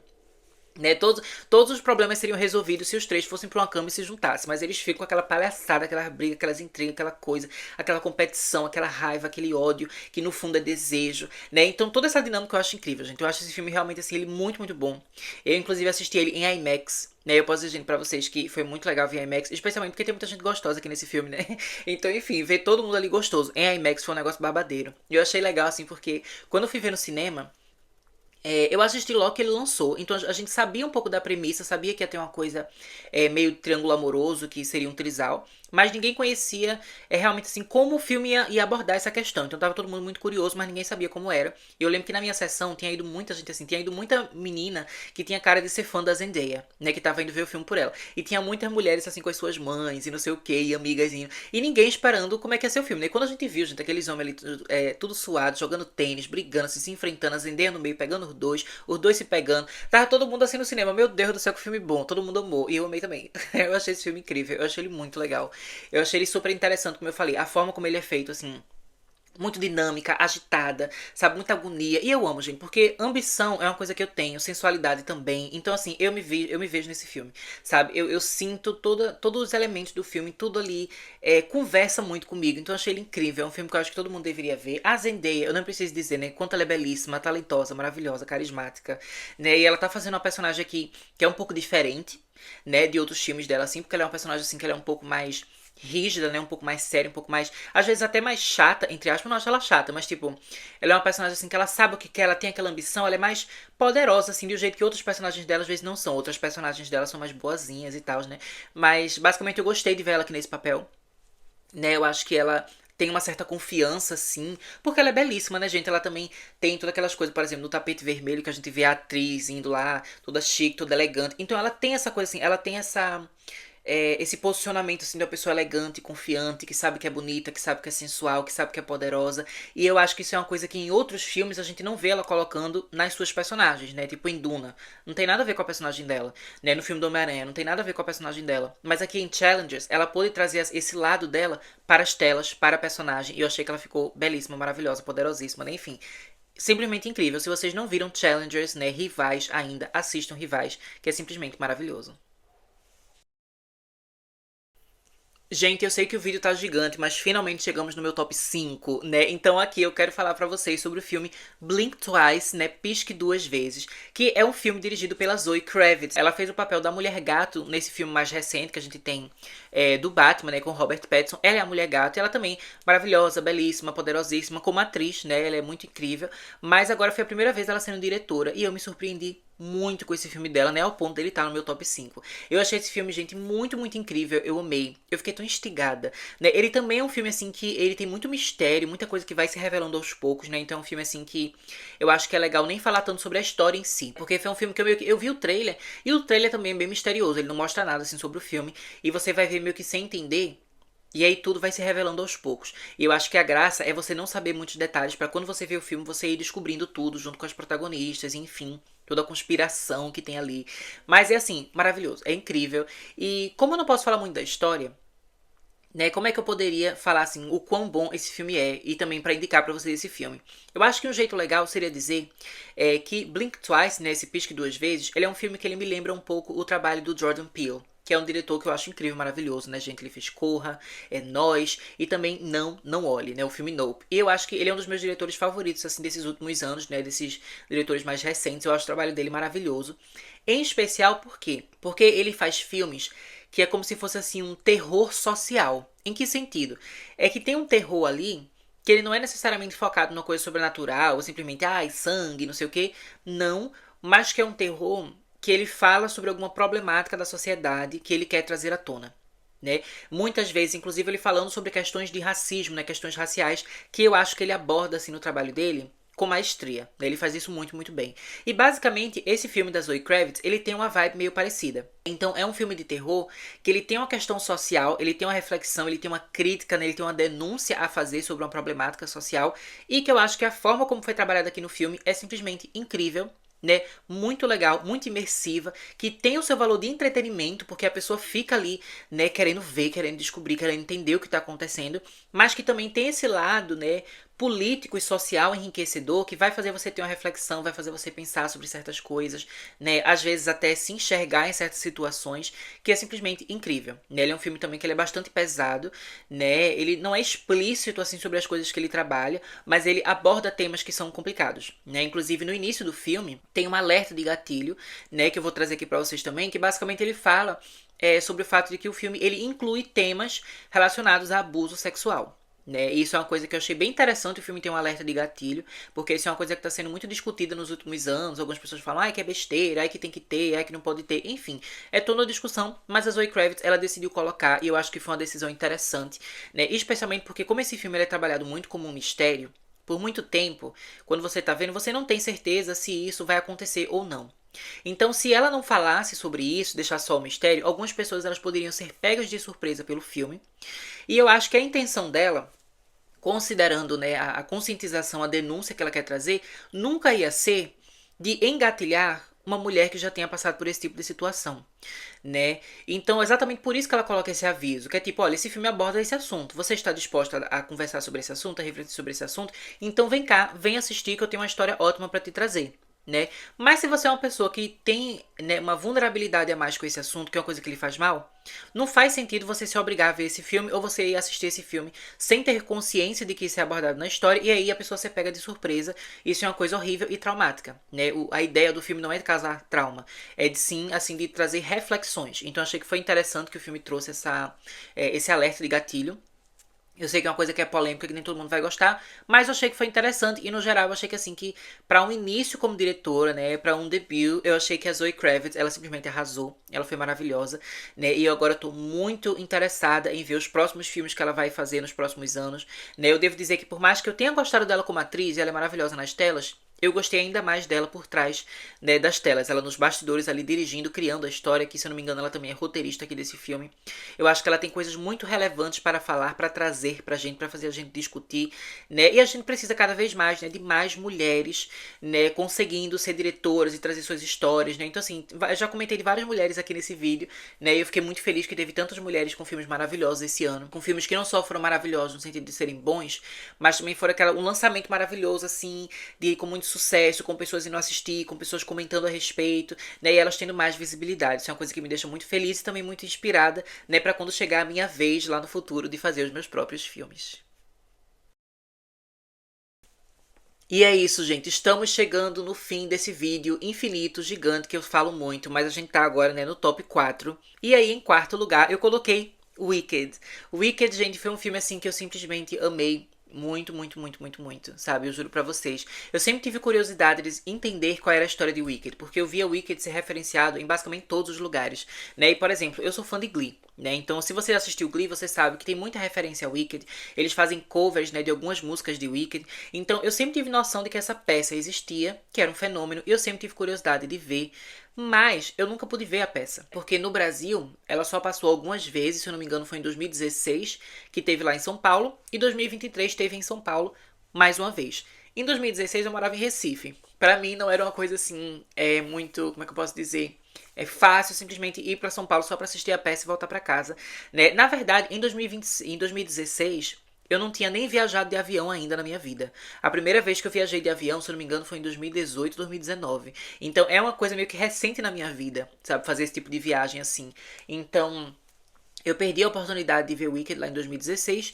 E quando foi 2023, que teve a peça mais uma vez no Brasil, eu nem tava no Brasil. Como vocês sabem, eu tava morando aqui no Canadá. Então, eu nunca pude ver essa peça, mas eu gosto muito de musicais e de teatro musical. Eu já vi outras peças, inclusive já tem vídeo aqui no canal sobre outras peças que eu já assisti, né? Como da Fábrica de Chocolate, de Sweeney Todd, da Família Addams, enfim. Eu simplesmente amo ir pra essas peças, eu amo assistir, mas Wicked eu nunca tinha assistido. Então, eu sempre tive essa curiosidade, eu sempre quis saber como era, né? Sempre quis conhecer essa história mais a fundo. E aí, esse filme me deu a oportunidade de finalmente, né, conhecer Wicked por completo, né? Não por completo porque esse aqui é só o primeiro ato, né? Mas foi assim uma introdução para esse universo que eu achei simplesmente incrível, gente. Esse filme aqui, ele com certeza ele já se consagra como um dos meus favoritos da vida. Eu acho que ele tem tudo que eu mais amo em fantasia, né? E eu já falei pra vocês outras vezes aqui no canal, né, gente, que eu amo o filme do Mágico de Oz, né, de 1939. Ele é um dos filmes mais influentes na minha vida, ele é um filme que fez muito parte da minha infância, né? E também eu amo as princesas Disney, também tem vídeo no canal sobre as princesas Disney, é vídeo antigo, então nem assisto, mas tem aqui no canal. E eu amo elas, e eu amo especialmente aquelas princesas mais antigas, né? Tipo Branca de Neve, Cinderela, Bela Adormecida. Eu amo essa vibe, eu amo essa fantasia antiga, eu amo contos de fadas, eu amo tudo isso, eu amo esse universo. E o Wicked é exatamente sobre esse tipo de coisa, né? Mas o que eu amei sobre o filme é que ele é feito com uma sensibilidade antiquada. Ele tem muito aquele melodrama, aquela coisa assim, sentimental, exagerada, delicada, que a gente vê em muitos filmes antigos e obras antigas que a gente não tem hoje em dia. Né? Ele não tem aquela coisa assim mais seca, mais bruta, mais irônica e até um pouco mais cínica que a gente vê em fantasias mais recentes, né? Inclusive, até nos próprios live actions da Disney, a gente tem um pouco desse afastamento e tal, mas Wicked, ele é fiel àquela essência dos contos de fadas. Ele tem uma coisa assim que é mais inocente, que é mais ingênua, mas ao mesmo tempo, né, ele também demonstra um amadurecimento do gênero da fantasia e dos contos de fadas e da magia no decorrer do tempo. Então ele é um filme assim que também tem muito aquele teor político, né, que já vem da peça, que vem do livro também, que inclusive eu comprei o livro para eu ler, né? Não li ainda, mas vou ler o livro de Wicked antes do lançamento da parte 2 e eu sei que é bem diferente, mas enfim, né, o fato é que o Wicked tem essa coisa que é política, né, que tem reflexão, que tem crítica social, mas que ele não deixa isso apagar, né, aquela coisa assim do fascínio, né, da magia e da fantasia. Então eu acho que é uma mistura de coisas que pra mim é muito importante, né, que me instiga muito, que me encanta muito, que me toca muito. Eu achei esse filme belíssimo, sabe? As músicas são incríveis, as vozes são perfeitas, maravilhosas, né, gente? Ah, eu amo assim como é exagerado. Eu amo como quando a Ariana Grande, ela canta assim, né, com uma coisa mais lírica, né, uma coisa mais, quase meio ópera, que me lembra muito as músicas das princesas antigas, que é diferente hoje em dia. Você vai ver tipo uma música tipo Let It Go, que eu acho uma música incrível também, mas Let It Go ela soa muito pop, ela soa muito moderna. Eu gosto daquela coisa mais antiquada, daqueles filmes antigos que eu via quando eu era criança. E o Wicked tem um pouco mais disso, sabe? Ele tem essa coisa mais antiquada ali, mais antiga, aquela coisa mais angelical, né? E assim, falando agora sobre as atuações, gente, aproveitando, né, que eu falei da Ariana, da Glinda, a Ariana Grande ela tá maravilhosa aqui. Sabe, que trabalho incrível. Sabe, que coisa perfeita. Ela aqui como Glinda. Ela tá simplesmente assim, ela brilha muito, ela é maravilhosa. Ela tá também recebendo várias indicações, né, a prêmios, enfim. Eu espero que ela vença vários, porque na minha opinião ela merece, sim. Ela tá muito incrível. E outra pessoa que simplesmente perfeita, e que eu acho até que. Pra mim, ela brilhou até mais que a Ariana Grande. Não pra criar competição, porque eu acho as duas perfeitas. Mas é que a Ariana Grande eu meio que já conhecia, porque eu já escuto a música da Ariana Grande. Eu também, tipo, eu assisti a Brilhante Vitória, então eu conheci ela como Cat também. Eu acompanhei toda a carreira da Ariana Grande. Né? Desde quando ela debutou na música, eu já acompanhei o Yours Truly. Tenho todos os CDs dela. Então a Ariana Grande era uma pessoa que eu já conhecia. Mas a Cynthia eu não conhecia. Então foi por isso que ela explodiu assim minha mente. Eu estou simplesmente obcecado pela Cynthia Erivo. Ela é perfeita, ela é uma deusa.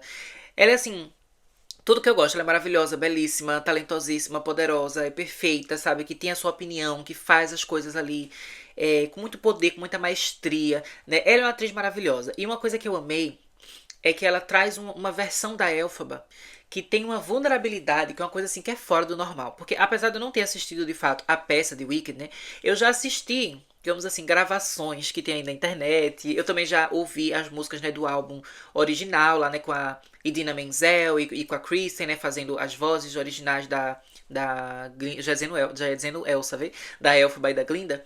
Mas aí, mesmo que eu não tenha visto de fato a peça, eu já percebi certas coisas sobre a Elphaba do teatro, né, que é diferente da Elphaba da Cynthia, porque a Elphaba do teatro ela é um pouco mais rebelde, ela é um pouco mais agressiva de certa forma, ela é um pouco mais revoltada, que é uma coisa que é legal, é uma coisa que é divertida, mas a Cynthia ela trouxe uma nuance diferente para a personagem, uma coisa muito mais delicada e com a qual eu particularmente me vejo mais ali, eu me vejo refletida na personagem muito mais dessa versão dela, um pouco mais delicada, do que a outra versão mais revoltada. E eu acho que isso é uma coisa assim que a Cynthia trouxe, que eu acho que dá muito mais dimensão para a personagem. E eu acho que ela trouxe muito da experiência dela enquanto uma mulher negra, né? E também que é uma mulher que é lésbica e que sofre preconceito na sociedade. E ela traz isso em Wicked, né? Porque Wicked tem toda aquela questão do preconceito com a Elphaba, pelo fato dela ser verde e tal. Que a gente sabe que metaforicamente fala sobre vários preconceitos e problemáticas do nosso mundo real. Mas pelo fato, né, da Cynthia ela ser uma mulher negra e ser uma mulher queer, ela passa por isso na realidade e ela coloca isso nesse contexto de fantasia de uma forma que é incrível, né? E eu acho que muito da delicadeza e da vulnerabilidade da Elphaba, do jeito que ela faz, vem dessa vivência dela. Porque a gente sabe, né, que uma mulher branca que é mais rebelde, que é mais revoltada, é vista pela sociedade de uma maneira. Agora, uma mulher negra que é mais revoltada, que é mais rebelde, ela sempre vai ser vista de forma diferente, como se ela fosse agressiva, como se ela fosse ruim, como se ela fosse, né, não, como se ela fosse masculinizada, como se ela fosse a inimiga, de um jeito que é diferente, são nuances diferentes, né? Uma mulher negra ela é muito mais julgada. A própria Cynthia, inclusive, ela sofre muito hate na internet, que o pessoal fala que ela é uma militante woke, lacradora, insuportável, não sei o quê. E ela sendo simplesmente super angelical, super maravilhosa, super delicada assim com as pessoas, super simpática. E ainda assim as pessoas demonizam ela, né? Então a gente sabe que você ser uma pessoa é, que é marginalizada, isso te impede de ter essa rebeldia, essa agressividade que a Elfba do teatro tem. Que a Elfba do teatro, por ela ter sempre sido feita assim por mulheres brancas, eu acho que era uma nuance diferente. Não digo que há um melhor, outro pior. Eu só acho que são nuances diferentes. Eu acho que você tem uma personagem que é tão icônica, que já tá no teatro há tanto tempo, e você ainda assim conseguir trazer, né, uma camada nova, uma visão nova sobre essa personagem, isso é uma coisa que é muito interessante, né, e que mostra como a Cynthia, ela é extremamente talentosa. E que é algo também com o qual eu me identifico, porque eu sinto que com pessoas trans também existe essa coisa assim de você não pode falar, porque se você for rebelde, se você tiver muita ousadia, já vão dizer agressiva, é não sei o que, tá vendo que não é mulher de verdade, é um monstro e não sei o que, e é um perigo pro mundo. A gente sabe que isso acontece, né? Então acho que essa nuance a mais que a Cynthia teve, que a Cynthia trouxe, né? Eu achei que enriqueceu ainda mais a Elphaba e me fez me sentir ainda mais conectada com a Elphaba. E eu mal posso esperar, gente, pra ver o filme 2 que vai lançar agora esse ano 2025.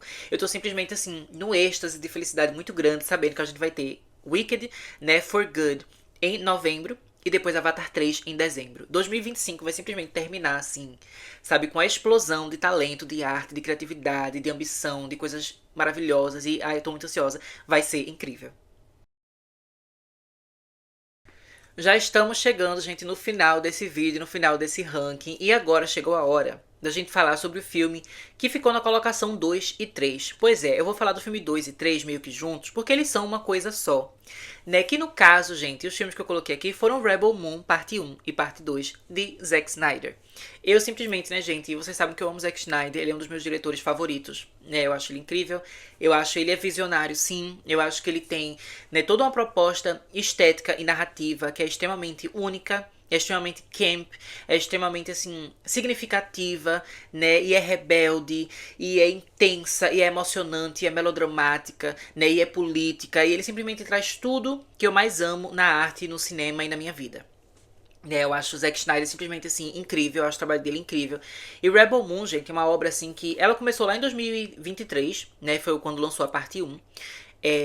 Com a sua versão PG-13, que era a versão censurada, digamos assim, né, que tinha uma classificação indicativa mais baixa e que o filme ele tinha várias cenas faltando, né, para ele ter só 2 horas de duração. Sobre essa versão do filme, eu já tenho um vídeo aqui da parte 1, e depois, nesse ano de 2024, ele lançou a parte 2, né, também com a classificação indicativa menor, né, para uma idade mais baixa, e com o filme meio cortado ali, tendo 2 horas de duração. Mas, o que eu estou trazendo aqui para esse meu ranking, né, que tá em segundo e terceiro lugar dos meus favoritos de 2024, na verdade, são as versões estendidas, né, os cortes de diretor, que ele lançou, se eu não me engano, em agosto do ano passado, que são versões desses filmes que são bem longas. A parte 1, se eu não me engano, tem 3 horas e 20, 3 horas e meia, e a parte 2 tem 3 horas, ou melhor, acho que é tipo 2 horas e 59 minutos. Basicamente 3 horas, né?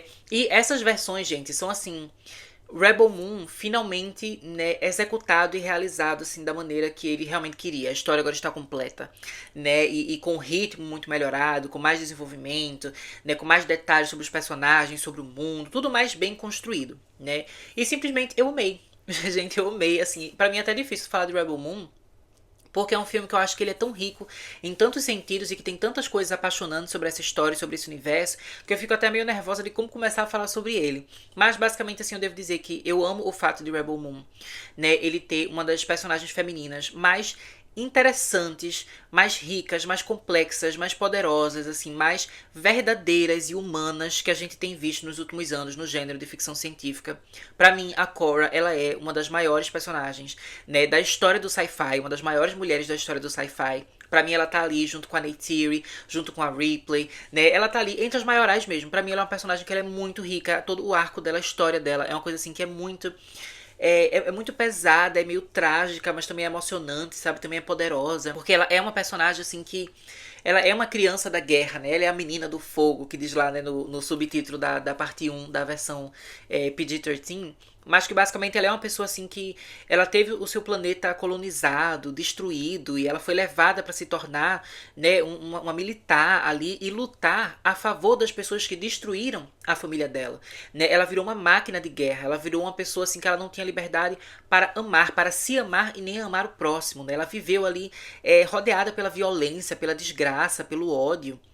E Rebel Moon é a história sobre essa mulher encontrando o amor, né? E o amor não só no sentido romântico, que também tem aqui e que é a coisa mais linda do mundo, mas também o amor dela com ela mesma, dela com a comunidade, né? E também dela se perdoar e dela ser perdoada. E ela entender que ela está ali, né, dentro de um sistema que é muito maior que ela, com injustiças e coisas que ela não tinha como controlar quando ela era criança, mas que agora, como uma mulher adulta e se aliando às pessoas certas, ela pode sim começar a trazer mudanças, né? Então eu acho que é uma coisa assim, é tão lindo, gente, é tão poderoso, sabe? É um filme assim que quanto mais eu assisto, mais eu amo, né? Eu adorei desde que teve a versão PG-13, que era a versão mais curta, com a classificação indicativa mais baixa, que a gente tinha menos violência, né? Também não tinha coisas assim de sexo e tal. Mas que eu acho que a história já era muito legal ali. Eu só achava que o único problema era o ritmo, né? O ritmo às vezes era muito acelerado e algumas coisas a gente via que não estavam sendo desenvolvidas tão bem. E a gente sabe que o Zack Snyder gosta de desenvolver. Mas como a gente já sabia que ia lançar a versão estendida, eu meio que fiquei tipo, não, quando lançar a versão estendida a gente vê. E quando lançou, realmente, todos esses problemas que eu tinha, o Zack Snyder resolveu, né? E ainda trouxe, né, mais sangue, mais destruição, porque é uma história assim que ela é bastante violenta, é muita cabeça explodindo, né, coisa se estourando, então isso é muito legal. E que também tem um aspecto sexual, que mais uma vez, vendo, né, tudo que eu falei aqui, de todos os filmes, vocês podem ver que eu gosto, né? Então eu gosto também disso, do empoderamento sexual da Cora, né, da personagem principal, especialmente porque a gente tem um momento assim, dela fazendo sexo no filme da parte 1 e depois fazendo sexo na parte 2, sendo que algo mudou nela, né, porque no primeiro ela não se sentia uma pessoa digna de amor, então o sexo dela é uma coisa assim muito apenas carnal, apenas física, apenas aquilo e vai embora. E já na parte 2, depois que ela tem uma grande jornada, né, de começar a se conhecer e se perdoar, ela finalmente faz amor pela primeira vez. Então é um sexo mais romântico, mais sentimental, mais dramático, mais bonito. E é simplesmente assim, uma coisa belíssima, gente. Eu acho a Cora simplesmente perfeita. Eu amo essa personagem, né? Se vocês não viram ainda Rebel Moon, por favor assistam e foquem na versão estendida, que é a versão melhor. Né? Por mais que eu goste da outra também, mas a versão estendida é a versão melhor. Eu sei que, 3 horas e meia e depois 3 horas, o filme em 2 partes, é muito longo. Gente, tô nem aí. Assistam porque Avatar também é 3 horas e a gente ama. Senhor dos Anéis é 3 horas e a gente ama, sabe? Então a gente tem que começar a ver filme longo mesmo. Eu acho que Zack Snyder, ele funciona muito melhor na sua versão assim mais longa, porque ele precisa de mais tempo pra desenvolver as coisas, porque ele também tem muito personagem. Tem muita gente aqui nessa história, é um universo muito rico, a gente visita vários planetas. Então, pra você curtir Rebel Moon, você tem que ser uma pessoa que gosta de coisa épica. Você gosta do épico? Eu amo épico. Eu amo tudo que é grandioso, sabe? Eu gosto de coisas que são ricas, assim, de detalhes, de personagens, de vida. Que quanto mais detalhe tem, mais aquela coisa parece real, mais aquela coisa parece viva. E o Rebel Moon, pra mim, é um universo que ele é muito vivo nesse sentido, por causa dos detalhes, por causa das nuances, dos sons, das criaturas, das pessoas, de tudo que acontece ali, né? Então acho que vale a pena. Assista. E ainda por cima, se você puder, assista um filme um atrás do outro. Passe 6 horas, assim. Você não gosta de maratona série, que eu sei que o povo gosta, maratona e Rebel Moon, veja 6 horas ali, que você, eu digo pra você, vai ser uma das experiências mais fantásticas que você vai ter na sua vida. E quem não consegue apreciar Rebel Moon, eu só sinto verdadeiramente do fundo do meu coração muita pena. Eu tenho pena de vocês, porque vocês estão perdendo, né, um dos melhores filmes de ficção científica feitos nesses últimos anos, né? Pra mim, Rebel Moon é, com certeza, assim, uma das melhores histórias de ópera espacial já feitas. Pra mim, tá ali junto com Star Wars, né, com Flash Gordon, com John Carter, né? Uma das maiores histórias realmente. E eu mal posso esperar pra ver esse universo continuar. Eu sei que a continuidade de Rebel Moon é uma coisa que é meio controversa, assim, porque a gente não sabe se vai continuar ou não.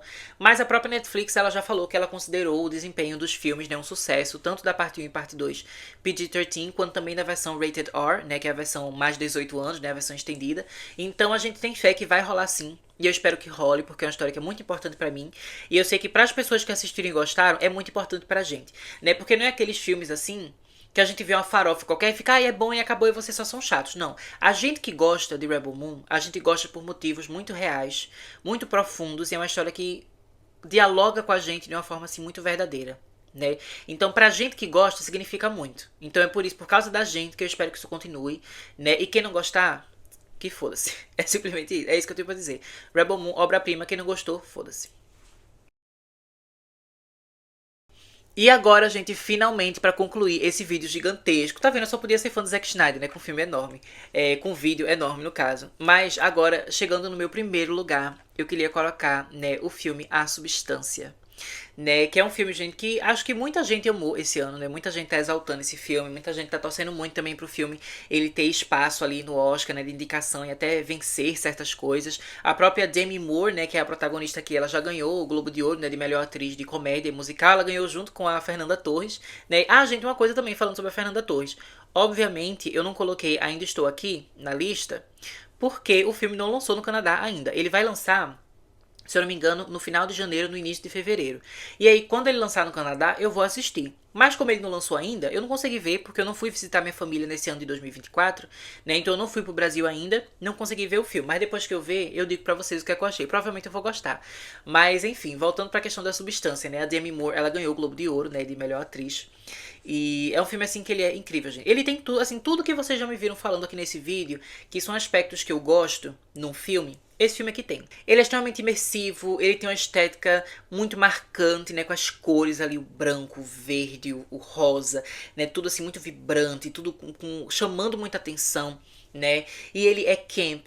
Ele tem uma coisa assim, meio satírica, né? Ele tem um valor ali de sátira, né? Então ele é um filme de terror que algumas pessoas podem achar engraçado. Eu particularmente não achei engraçado, né? No máximo dou aquele sorrisinho assim, né? Da gente reconhecendo coisas do nosso mundo ali dentro da história. Mas que pra mim é um filme assim que ele é bastante trágico, é bastante emocionante, é bastante sensível, é bastante pesado, né? Ele fala sobre questões assim de etarismo, né, e de misoginia e do sofrimento de uma mulher, né, quando ela vai envelhecendo e ela vai se vendo, né, num estado ali, numa posição em que o mundo não a respeita mais e não a tolera mais, porque ela não pode mais ser o objeto de desejo deles, da forma como eles queriam, né? Então é uma coisa assim que revela muitos podres da nossa sociedade, muitas coisas ruins que as mulheres passam, né, no decorrer de sua vida, mas fala sobre tudo isso de uma maneira metafórica, que mais uma vez é uma coisa que eu gosto muito, né? Eu amo, gente, nos filmes de gênero como, né, o terror, a ficção científica, a fantasia, a gente pode falar sobre coisas reais, mas sobre uma ótica diferente. E isso é uma coisa que eu amo, é por isso que eu amo esses gêneros, né? Como vocês podem ver, eu falei sobre isso aqui em I Saw the TV Glow, né? Falei sobre isso aqui em Wicked, né? Que a gente tem toda a questão do preconceito com a Elphaba, né? E também toda a questão do Mágico de Oz, também dele ser um tirano e tudo mais, toda aquela manipulação, sabe? É uma coisa que dialoga com a realidade. Né, Rebel Moon também é um filme que ele tem muitas metáforas, muitas alegorias, né, tanto visuais quanto narrativas, que falam sobre coisas muito relevantes no nosso mundo real, né? E esse filme aqui é exatamente sobre isso, né? A Substância é exatamente sobre isso, e eu gosto muito disso, porque pra mim eu não gosto muito da realidade quando ela é trabalhada de um jeito óbvio. A gente vê a coisa como aquilo que ela é. Eu gosto, né, de quando a arte ela aborda algo sobre uma ótica completamente diferente e fora da realidade. E é isso que a Substância traz pra mim, né? Uma ótica muito própria, muito diferente, né, com toda uma dinâmica, toda uma lógica própria de como esse filme funciona, né? E se debruça sobre um assunto, uma temática que é extremamente relevante, é extremamente difícil, mas importante de ser debatida, importante de ser falada, né? E aborda tudo isso de um jeito único, que traz pra gente um entretenimento, uma diversão, uma imersão, sabe? Um prazer de estar assistindo aquilo ali, ao mesmo tempo que a gente está falando sobre algo que é uma grande tragédia, que é um grande sofrimento. E pra mim, isso é o poder do cinema, né? E é algo assim que os meus filmes favoritos, eles sempre vão ter, né? É como, por exemplo, aqui no canal vocês sabem que eu amo Avatar. Avatar também é um filme assim, sabe? Que ele também tem essa riqueza de fazer a gente pensar sobre a natureza, sobre colonização, sobre tudo. Não é simplesmente um filme sobre alienígenas azuis, né? É um filme que tem várias camadas. E eu gosto disso. Eu gosto de quando a gente fala sobre algo, né, muito importante, muito verdadeiro e muito difícil, mas sobre, né, uma perspectiva que é legal de se assistir, que é prazerosa de se assistir, e que é maluca, e que é divertida, e que tem reviravolta, e que tem coisas, né? E que você se diverte ao mesmo tempo que você tá chorando ali, porque tem momento nesse filme que eu me senti muito impactada, né? Eu acho que um dos momentos favoritos de muita gente, e provavelmente um dos momentos, assim, que fez com que a Demi Moore ganhasse o Oscar, é de uma cena da personagem, ela tendo toda uma crise de ansiedade antes de sair de casa, né? Ela tá se arrumando de frente pro espelho. Essa cena pra mim, gente, ela me tocou tanto quando eu fui ver esse filme no cinema.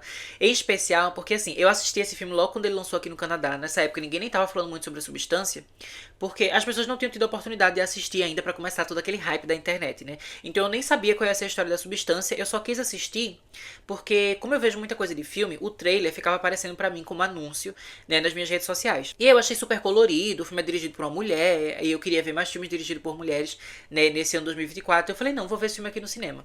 Mas eu lembro que eu fui assistir esse filme no dia da estreia, e aí eu não consegui, porque eu tive uma crise de ansiedade exatamente igual a personagem, e que eu estava tendo toda uma coisa assim de autoimagem, e de disforia, e de relação com o mundo, e com tudo, que eu fiquei tipo, meu Deus, eu estou péssima, não vou conseguir ir pro cinema, e simplesmente não fui pro cinema e voltei pra casa.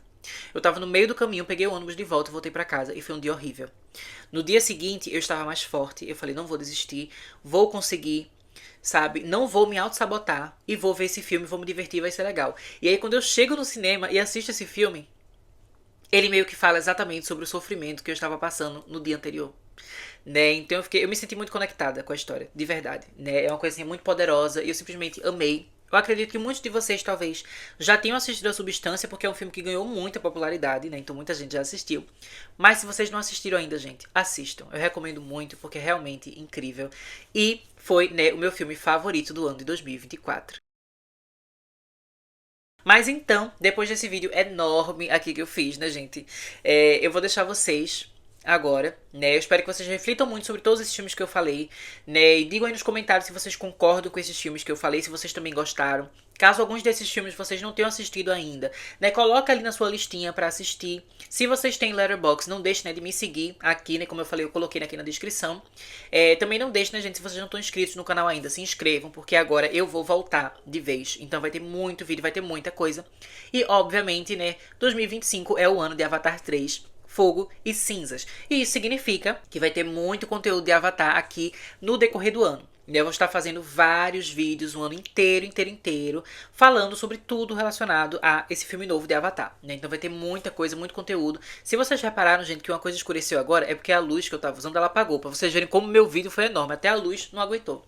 Mas enfim, né? Eu vou fazer muitos vídeos sobre Avatar esse ano, muita coisa mesmo. E inclusive, em breve já vai ter vídeo de Avatar, porque vai ter uma revista, né? A revista Empire, que vai ter uma entrevista nova com James Cameron. E nessa entrevista vai sair muita coisa de Avatar. Então já se preparem que já já vai ter vídeo de Avatar 3. Eu vou fazer vídeo, né, de toda a contagem regressiva até em dezembro ver o filme novo. Exatamente como eu fiz lá em 2022 com Avatar 2. Eu vou fazer esse ano em 2025, né, com Avatar 3. E vocês não vão se arrepender de acompanhar. Vai ser muito incrível, né? Eu estou muito feliz de estar aqui de volta. E basicamente é isso, né, gente? Deixo vocês por aqui. Até mais.